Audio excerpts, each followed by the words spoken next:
All right, welcome back to Power Lunch. More companies find themselves having to take a stance on hot button political topics, or they choose to. Whether that's Disney's standoff with Florida's Governor DeSantis, Palantir buying a full-page New York Times ad to voice support for Israel, anti-vaxxers threatening Pfizer's CEO, or Larry Fink's ESG push. With tensions high, many companies are upping the security budgets for their top executives, with costs for bodyguards, home security systems, additional protections sometimes surpassing $1 million annually. Here to discuss is former Senator Heidi Heitkamp, along with Conference Board CEO Steve Odland. Steve, you were the CEO of a large company. You must have some sort of insight on how CEOs feel risk and threat from the outside. Talk us through it.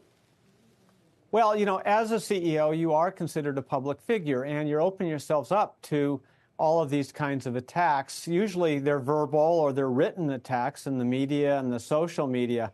Increasingly, CEOs are getting pushed to take a position on these hot-button issues, increasingly social issues that are very divisive in our country, as we all know, and very political in our country.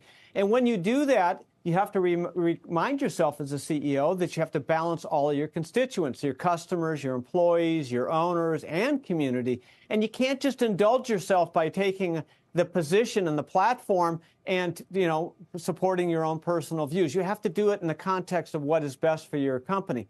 In this world, though, there are crazy people out there who then threaten the safety of these people if you don't line up with exactly what they think. And that's the world we live in. And unfortunately, it's creating safety issues and therefore security issues for a lot of senior executives today. It's very sad. Senator Heitkamp, it's no secret that we live in a polarized, kind of angry country in lots of ways, and CEOs are, in some cases, put on the front lines of those political fault lines.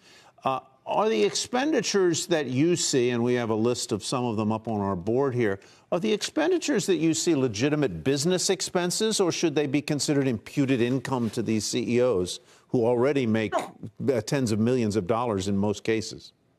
I think they should absolutely be considered legitimate business expenses. If a business executive believes it's in the best interest, the fiduciary interest of their business, to take a position, whether it's on diversity and equity, whether it's ESGs, then that's a business position that if they took that position, they should be supported and protected. Speaking as someone who had their life threatened and someone served 7 months in jail as a result of that threat, let me tell you, you look at that number, think about $1.7 trillion in congressional spending to beef up protection for our elected officials. This is the world that we live in, and I hope that what we see is not a retraction of people willing to take positions, but a reduction in the amount of incendiary language that's used with those positions, whether it's now you're an enemy of the people as opposed to I disagree with your position.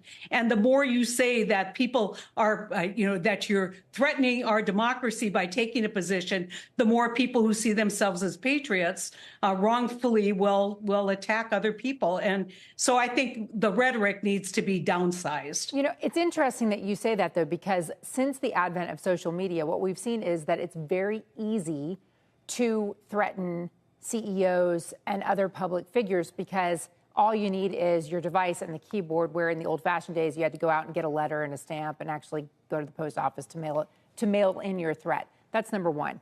Number two is that I cover a lot of publicly traded companies, and it's interesting, Steve, because what I see is that it's pretty normal for CEOs to have personal security, even those who haven't taken a stand on any controversial issues. Well, remember that, these security issues didn't start with ESG and, some of the latest hot button issues. They've been issues all along. As there are public figures, they're at risk from employees that are upset about something or, a community issue. There are crazy people out there. There are a lot of divisive issues, but these clearly are not perks. And unfortunately, a lot of the activists position them as perks when, in fact, they are absolutely required. Even private travel is required in order for security to be assured. So these are positions that the boards of directors of these companies want the CEOs to take. that they have to take to support their employees. But in a divided country where you've got half of your constituents on any issue disagreeing with you, and a lot of crazy people out there, that these issues can happen. And so the security of senior executives is paramount. Safety of people is paramount.